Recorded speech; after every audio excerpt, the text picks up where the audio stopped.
like a Hellcat.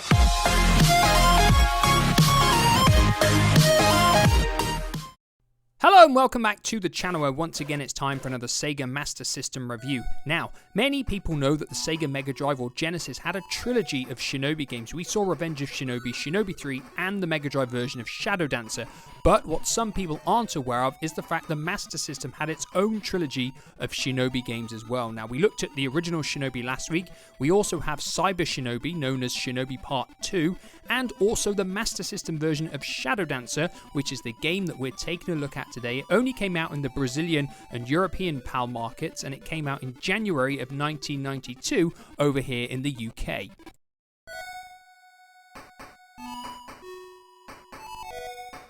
So, the story for Shadow Dancer is quite simple. The terrorist group known as Asian Dawn becomes aware of the government's plan to launch a space shuttle Olympia into space to test out some new remote weapons. They decide that they're going to hijack it and use the control of the weapon system to threaten the entire Earth. And that is where Takashi, the world famous ninja, comes in, as it is his job to put a stop to their evil, sinister plan.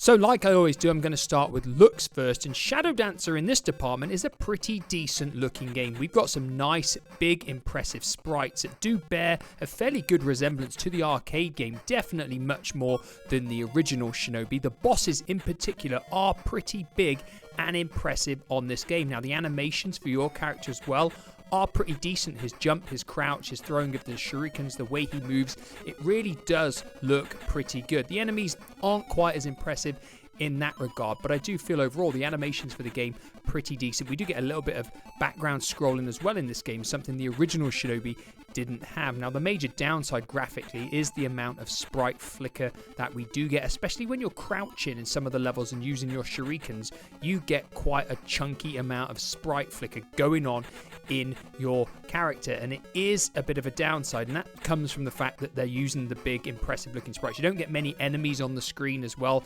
maybe only 2 I think at max, and that would probably just be way too much for the Master System to cope with if you tried to have 3. I have no idea what the sprite flicker would look like then, but as it stands how it is, Shadow Dancer is a pretty decent looking game for the Master System.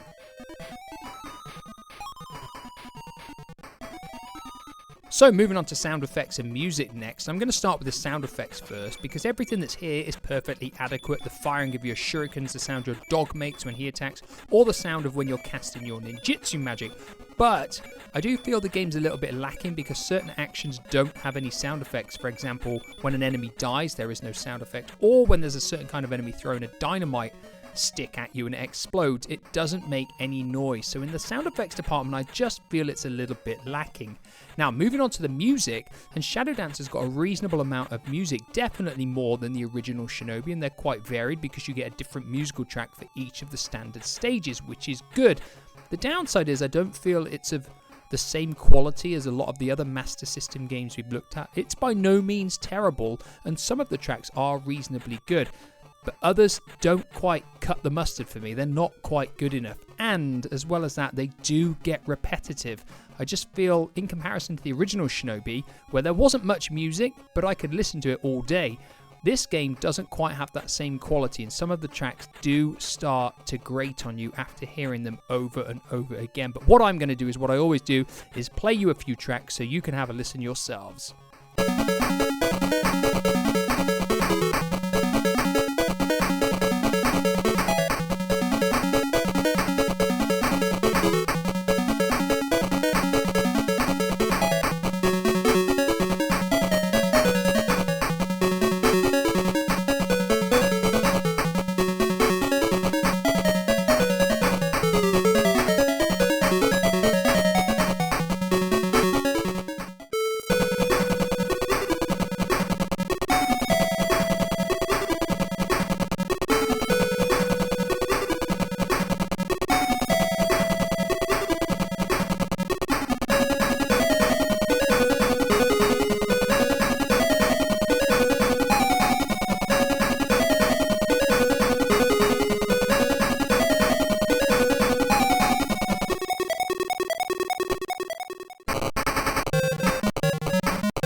So moving on to gameplay next, and Shadow Dancer follows a very similar formula to the original Shinobi. You move through the stage, defeating the enemies, collecting power-ups. When you reach the end of the stage, you will have a boss fight. It's that simple. In terms of controls, it also plays very similar to the original Shinobi.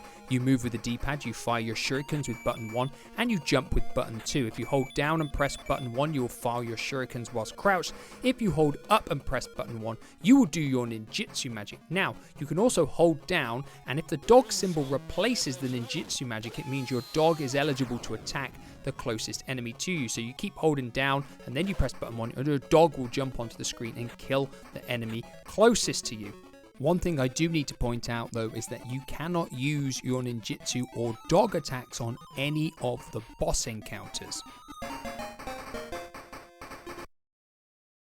In terms of the game's difficulty, this is where it becomes a little bit of an issue because the standard levels aren't particularly hard. Once you know where the enemies are and how they attack, you can get through these pretty simply. It is the boss fights on this game that are very hard because Shadow Dancer employs a one-hit kills you mechanism. So any single attack on the game that hits you results in you losing a life. And on these boss fights, it is incredibly difficult not to get hit. They are designed to be very, very hard. On the arcade game, you could move backwards and the screen was wider, so you had more space. You can't do that on the Master System, meaning you are in a limited space to defeat these enemies, and you're jumping out of the way of whatever the attacks they're doing or things they're firing at you. It is really hard, and it can be very, very infuriating when you keep on dying, and then you have to start the game again because you only get 3 lives to start with. There aren't any cheats you can put in the game to get extra lives either, and the only way to get extra lives is by completing the special stage once you defeat a boss, and actually completing those is relatively difficult as well. So Shadow Dancer is definitely going to give you a challenge in the gameplay department. So moving on to content and lifespan next, and this is, in my opinion, without a doubt, the weakest part of the game. You have 4 standard stages followed by 4 boss stages and 2 special stages that you can do twice each, meaning there are only 10 different stages on the entire game. Now the actual levels do not take long to complete either, probably about 2 minutes for each one, meaning this game only takes around 15 minutes to complete from start to finish, if you can do it without losing all of your lives. Now the lifespan comes from the fact that the game is very hard to do in 3 lives. You will lose loads of lives on the bosses as you're trying to figure out their attack patterns, and even if you know them, it's still a real struggle to complete this game in just 3 lives because the special stages are tough to do. They're not easy to get extra lives on. So in terms of content and lifespan, there isn't much content, and its lifespan is really just determined by if you've got the perseverance to do those boss fights and try and complete the game in one go. Yes, you can do a level skip cheat, so you can just go back to the level where you lost all your lives on if you really want to, but the game is actually fairly fun to play. The standard levels, I do quite enjoy them, and the boss fights are okay. They're just infuriating really when you keep feeling like you're getting cheap death after cheap death, and then you've got to start the game all over again. So that leaves us with our 2 final questions. Is Shadow Dancer still worth playing nowadays on the Master System, and where will it feature in our Master System top 10? Now, without a doubt, if you like Shinobi games, you will probably enjoy Shadow Dancer. Even though the boss fights are very difficult, the game is still enjoyable to play, so I do recommend giving it a go.